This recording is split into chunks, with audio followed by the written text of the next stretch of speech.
नमस्कार, आप देख रहे हैं न्यूज 18 बिहार झारखंड और मैं हूं आपके साथ लक्ष्मी। आइए बिहार की खबरों की ओर रुख करते हैं। सुपौल से एक बड़ी खबर है जहां पर कोसी बैराज की सड़क पर पानी चढ़ने की खबर सामने आ रही है। लगातार बढ़ रहा है कोसी का पानी। आपको बता दें कि कोसी बैराज से होकर के आना जाना बंद हो गया है। सुपौल डीएम की पहल पर यह फैसला लिया गया है। नेपाल सरकार ने ये फैसला लिया है। तो लगातार हो रही बारिश की वजह से आपको बताते चले नदियों का जलस्तर भी बढ़ता जा रहा है और कई जगहों पर लोगों को परेशानी हो रही है। तो आपको बता दें कि सड़क पर पानी चढ़ गया है, जिसकी वजह से आवाजाही करने में लोगों को काफी समस्याओं का सामना करना पड़ रहा है। तो यहाँ पर नेपाल सरकार ने ये फैसला लिया है और ये एक्सक्लूसिव तस्वीरें न्यूज 18 बिहार झारखंड आपको दिखा रहा है। देखिए सड़कों पर किस तरीके से पानी जो है वो भर गया है। अब आप सोचिए कि सड़कें जो है वो ऐसा लग रहा है नदी का रूप ले रही हो। आने जाने में लोगों को समस्याओं का सामना करना पड़ रहा है, आवाजाही में दिक्कत हो रही है लोगों को। ये तस्वीरें देखिए आप किस तरीके से कोसी का डिस्चार्ज बढ़ने के बाद की तस्वीरें आपको दिखा रहे हैं। कोसी बैराज से होकर के आना जाना इसीलिए बंद कर दिया गया है। एहतियातन तौर पर ये कदम उठाया गया, ये फैसला लिया गया। तो सुपौल डीएम की पहल पर फैसला लिया गया। नेपाल सरकार ने ये फैसला लिया है। बड़ी खबर बगहा से, जहां पर वाल्मीकि नगर गंडक बैराज पर जलस्तर में वृद्धि जारी है लगातार और वाल्मीकि नगर गंडक बैराज का जलस्तर बढ़कर के 5,50,000 क्यूसेक को पार कर रहा है। लगातार बढ़ रहे जलस्तर ने जल संसाधन विभाग के अभियंताओं की चिंता बढ़ा दी है। निचले इलाकों में फैल रहे पानी को देखते हुए लोगों को लगातार सुरक्षित स्थानों पर शिफ्ट करने की कवायद भी चल रही है। वाल्मीकि नगर गंडक बैराज से अपडेट दे रहे हैं न्यूज 18 संवाददाता मुन्ना राज। नदी के जलस्तर में वृद्धि जारी है और वाल्मीकि नगर गंडक बैराज से जलस्तर बढ़कर 5,50,000 क्यूसेक पहुंच गया है। तो निश्चित तौर पर लगातार पिछले 24 घंटों से गंडक नदी का जलस्तर बढ़ रहा है और गंडक नदी के जलस्तर में वृद्धि के बाद यह जलस्तर वाल्मीकि नगर गंडक बैराज पर बढ़कर 5,50,000 क्यूसेक तक पहुंच गया है। तो निश्चित तौर पर नेपाल से जो आने वाली नदियां है आफत की बरसात लेकर वाल्मीकि नगर गंडक बैराज तक पहुंच रही है और वाल्मीकि नगर गंडक बैराज पर हाई अलर्ट है। देख सकते हैं कि सभी फाटकों को खोलने के साथ ही फाटकों पर दबाव नहीं बने, इसके लिए भी अभियंताओं की टीम लगातार जुटी हुई है और 24 घंटे का यहाँ शिफ्ट बनाया गया है और अभियंताओं की कई टीमों को गंडक बैराज पर लगाया गया है। और इसके साथ ही बढ़ते जलस्तर के बाद जो निचले इलाके हैं उन इलाकों में प्रशासनिक टीम को भेजा गया है और सभी लोगों को सुरक्षित स्थानों पर पहुंचाने की पहल जरूर की जा रही है। तो जिस तरह से मौसम विभाग ने अनुमान जताया था उसके हिसाब से वाल्मीकि नगर गंडक बैराज पर जलस्तर लगातार बढ़ रहा है और यह जल स्तर बढ़कर 5,50,000 क्यूसेक को पार कर रहा है। तो निश्चित तौर पर जिस तरह से नेपाल के तराई इलाकों में लगातार बारिश हो रही है और उसके बाद जिस तरह से गंडक नदी का जलस्तर बढ़ रहा है तो निचले इलाकों में जो जिले हैं पश्चिम चंपारण गोपालगंज के साथ ही छपरा और वैशाली जैसे जिले हैं तो यह गंडक बैराज से निकला हुआ पानी निश्चित तौर पर आने वाले समय में तबाही लेकर आगे बढ़ेगा। मुन्ना राज, न्यूज 18 वाल्मीकि नगर गंडक बैराज। सीतामढ़ी से एक बड़ी खबर, पानी के तेज बहाव में कई लोग लापता हो गए हैं। एसडीआरएफ की 2 टीमें तैनात हैं, खोजबीन में जुटी हुई है। ड्रैगन लाइट की मदद से तलाश जारी है। नेपाल से भारत आ रहे कई लोग लापता हो गए हैं। पैर फिसलने की वजह से लापता होने की खबर है। मेजरगंज के लक्ष्मीपुर धुनिया टोला के पास की ये घटना बताई जा रही है। तो सीतामढ़ी से ये जानकारी, बेहद दुखद खबर है कि पानी के तेज बहाव में कई लोग लापता हो गए हैं। हालांकि एसडीआरएफ की टीम खोजबीन में जुटी हुई है। एसडीआरएफ की 2 टीमें जो हैं वो तलाश में लगी हुई है। ड्रैगन लाइट की भी मदद ली जा रही है। नेपाल से भारत आ रहे कई लोग लापता हो गए हैं। कहा जा रहा है पैर फिसलने की वजह से लापता हो गए। सुपौल में कोसी नदी के जलस्तर में बढ़ोतरी का असर दिखने लगा है। कोसी तटबंध के भीतर के गांव में पानी फैल गया है। इससे गांव के घर और चापाकल डूब गए हैं। साथ ही धान की फसल भी पूरी तरीके से बर्बाद हो गई है। कोसी नदी से पानी का डिस्चार्ज लगातार बढ़ रहा है, जिससे हालात और भी बेकाबू हो सकते हैं। इधर कोसी नदी में पानी का जलस्तर बढ़ने के बाद भी नाव चल रही है और लोग खतरे में जान जो है वो जोखिम में डाल जाने के लिए मजबूर है। ये तस्वीरें गवाह है।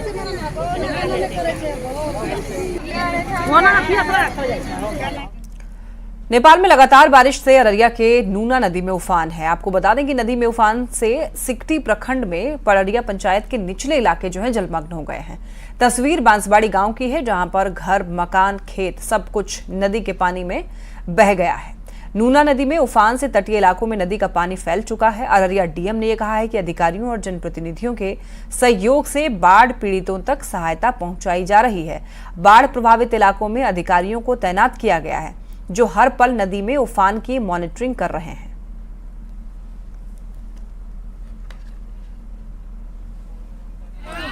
बड़ी खबर बेतिया के नरकटियागंज से है, जहां पर पहाड़ी नदियों के जलस्तर में बढ़ोतरी के बाद बाढ़ के पानी के दबाव से सड़क जो है वो ध्वस्त हो गई है। नरकटियागंज बरगजुआ पंचायत के गौरीपुर मजरिया में सड़क जो है वो पानी का दबाव नहीं झेल सका।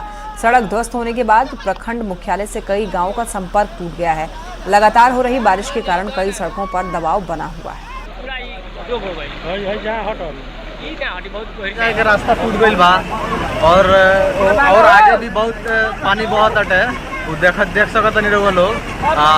ये बाजे एकर व्यवस्था जल्दी से जल्दी होके जे आवे जाए के बड़ बाजार लोग के तबीयत खराब हो सकता है, सब जाए में बहुत परेशानी हो सकता है।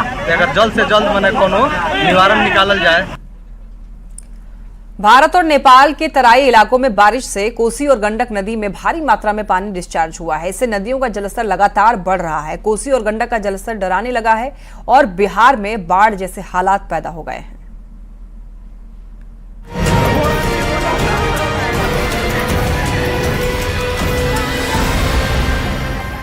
सभी वासियों को ये सलाह दी जाती है, ये चेतावनी दी जाती है कि वो लोग ऊंचे स्थल पर जाकर के शरण लेंगे और किसी भी प्रकार से नदी के समीप, बांध के समीप जाने की चेष्टा न करेंगे।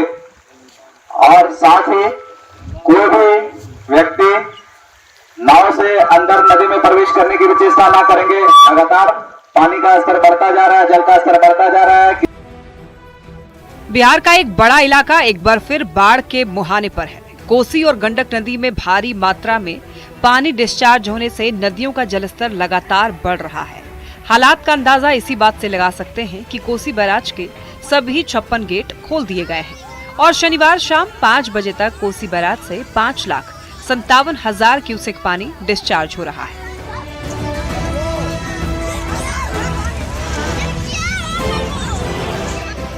गंडक बैराज से 4 लाख से अधिक पानी डिस्चार्ज होने से गंडक नदी उफान पर है।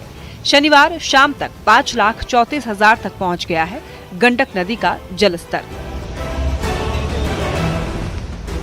कोसी और गंडक नदी में भारी मात्रा में पानी डिस्चार्ज होने से बेतिया, अररिया, किशनगंज, गोपालगंज और सुपौल से गुजरने वाली दूसरी नदियां भी उफान पर है और तस्वीरें डरा रही हैं।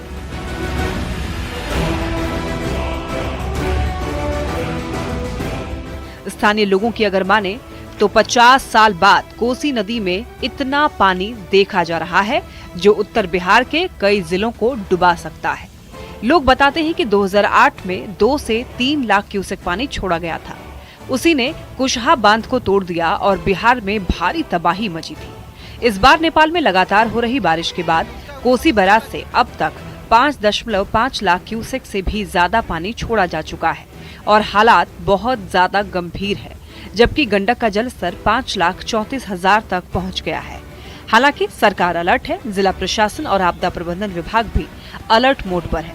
बांधों की निगरानी कराई जा रही है, साथ में लोगों से ऊंचे स्थान पर जाने की अपील है।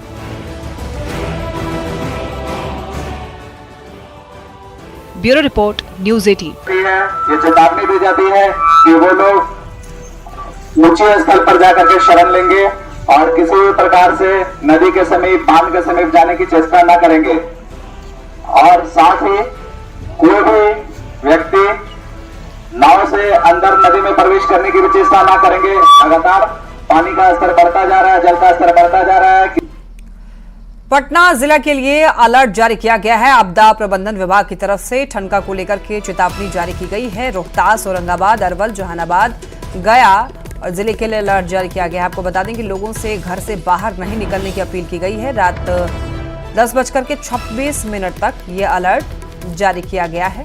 आकाश में बिजली गिरने की संभावना है, ऐसे में मौसम विभाग ने अलर्ट जारी किया है। आपदा प्रबंधन विभाग ने अलर्ट जारी किया है। आपको बता दें कि लोगों से घर से बाहर नहीं निकलने की अपील की गई है। लगातार बारिश की वजह से ठनका गिरने की भी संभावना है और इसीलिए रात 10:26 तक के लिए अलर्ट जारी किया गया है।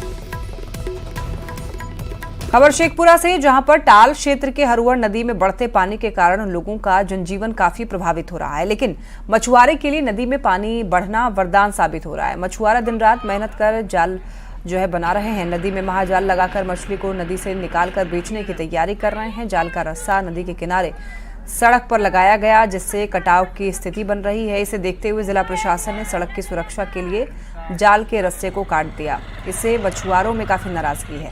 ज्यादा जानकारी दे रहे हैं संवाददाता अजीत कुमार सिन्हा। कहा जाता है कि हरुहर नदी में जब जल स्तर ज़्यादा बढ़ जाता है तो जो मछुआरा है उसके लिए ये जीवन दायनी साबित होता है। कहा जाता है कि चूँकि आर्थिक स्थिति में काफ़ी ज़्यादा, चूँकि मछली पालने का एक काम करते हैं और मछली बड़े पैमाने पर इस नदी से निकलता है जिसकी बिक्री होती है, लेकिन जो जाल लगाया जाता है जिला प्रशासन द्वारा जाल जैसा ही कह रहे हैं कि जाल को काट दिया जाता है और इनके कारण परेशानी हो रही है। जाल काटने पर हमारा चला गया रात भर के रोजगार, वो 200 रुपया 400 रुपया जो कमाते वो रोजगार चल गया। ये महीने दिन का रोजगार हमारा चल गया एक दिन में।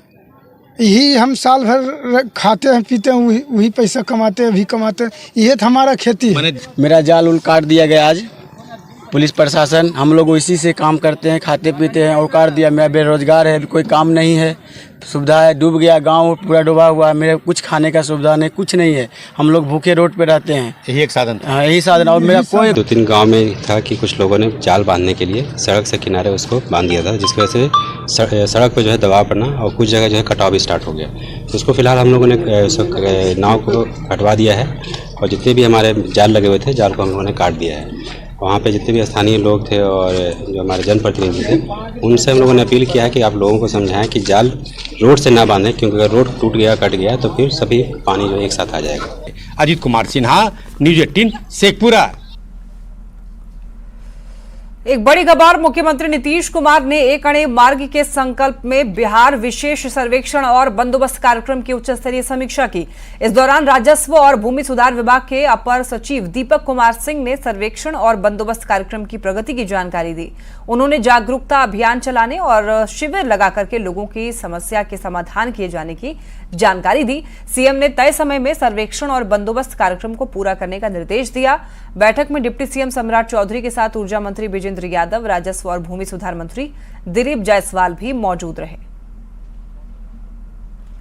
आरजेडी के पूर्व एमएलसी सुनील सिंह की मुश्किलें बढ़ती जा रही है। धोखाधड़ी मामले में कोर्ट ने गैर जमानत वारंट जारी किया है, जिसके बाद वारंट की कॉपी पटना पुलिस ने सुनील सिंह के फ्लैट पर चिपकाया। बता दें आपको, धोखाधड़ी से जुड़े हुए एक मामले में कोर्ट ने सुनील कुमार सिंह को हाजिर होने को कहा था, लेकिन वो उपस्थित नहीं हुए, जिसके बाद कोर्ट ने उनके खिलाफ वारंट जारी कर दिया।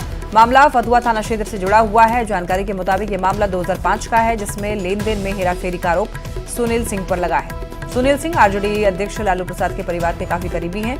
बिहार विधान परिषद में मुख्यमंत्री नीतीश कुमार की मिमिक्री करने के बाद सुनील सिंह की सदस्यता चली गई थी और अब किसी भी वक्त उनकी गिरफ्तारी हो सकती है। आरजेडी विधायक और लोक लेखा समिति के सभापति भाई वीरेंद्र ने बिहार में जारी जमीन सर्वे का विरोध किया है। उन्होंने कहा है कि पहले जमीन का म्यूटेशन होना चाहिए, इसके बाद सर्वे होना चाहिए था। उन्होंने सर्वे के दौरान बड़े पैमाने पर लूट का भी आरोप लगाया है और जमीन का सर्वे बंद करने की भी मांग की। यहाँ बहुत बड़ी गड़बड़ी है और बड़े पैमाने पर यहाँ लूटपाट हो रहा है। ब्लॉक में जाकर देखिएगा तो कोई 1 लाख मांग रहा है, कोई 20 लाख रुपया मांग रहा है। तो हम समझते हैं कि सरकार इसको लूटने के लिए बनाई है और जब हम लोग ये आप लोग के माध्यम से आवाज उठाए हैं तो सरकार 3 महीने के लिए उसको बंद कर दी है और हो सकता है आने वाले दिनों में इसको बंद भी कर देगी। आपको क्या लगता है बंद कर देना चाहिए? एकदम बंद कर देना चाहिए। अभी इसका पूरा का पूरा खाका तैयार करे और परिमार्जन और ये आपको मोटेशन करावे, उसके बाद ये काम करा। ईडी ने लैंड फॉर जॉब मामले में पूरक चार्जशीट कोर्ट में दाखिल कर दिया है। इसमें ईडी ने लालू प्रसाद को मुख्य साजिशकर्ता माना है। चार्जशीट में लालू प्रसाद के पारिवारिक सदस्यों के अलावा उनके सहयोगियों पर गंभीर आरोप लगाए गए। ईडी का दावा है कि नौकरी के बदले जो जमीन ली गई है उस पर आज भी लालू प्रसाद के परिवार का ही दखल है। ईडी द्वारा दाखिल चार्जशीट की कॉपी न्यूज़ 18 के पास भी मौजूद है, जिसमें कई महत्वपूर्ण तथ्यों की चर्चा की गई है। अधिक जानकारी दे रहे हैं संवाददाता संजय कुमार।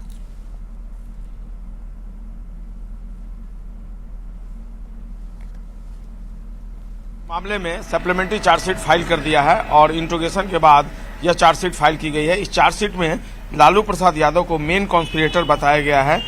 ईडी ने बताया कि लालू प्रसाद यादव ने अपने परिवार के सदस्यों और सहयोगियों के साथ मिलकर प्रोसीड ऑफ क्राइम यानी अपराध से अर्जित आय के लिए messrs AK Infosystems private limited के इस्तेमाल या अपने स्टाफ सदस्यों जैसे हृदयानंद चौधरी, ललन चौधरी के माध्यम से जमीन खरीद या लेन देन में अपनी संलिप्तता को छिपाने की साजिश रची है।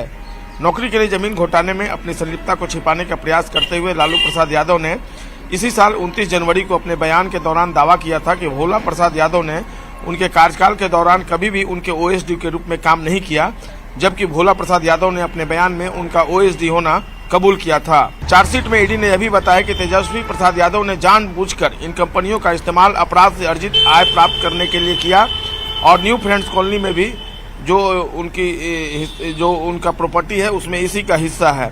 तेजस्वी प्रसाद यादव ने पूछताछ में खुद कबूल किया कि उन्होंने D1088 न्यू फ्रेंड्स कॉलोनी नई दिल्ली के निर्माण और अन्य खर्चों में पैसे का निवेश किया है।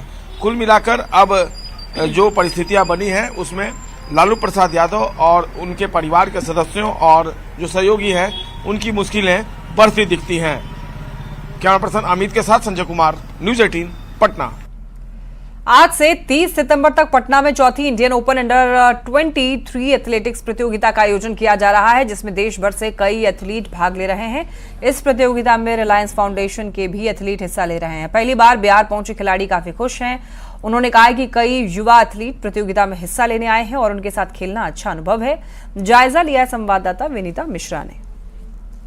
राजधानी पटना में चौथी इंडियन ओपन अंडर 23 एथलेटिक्स प्रतियोगिता का आयोजन किया गया है, जहां रिलायंस फाउंडेशन की तरफ से भी कई खिलाड़ी बिहार पहुंचे हैं, पटना पहुंचे हैं और अपने अपने खेल का जौहर दिखाते हुए नजर आ रहे हैं।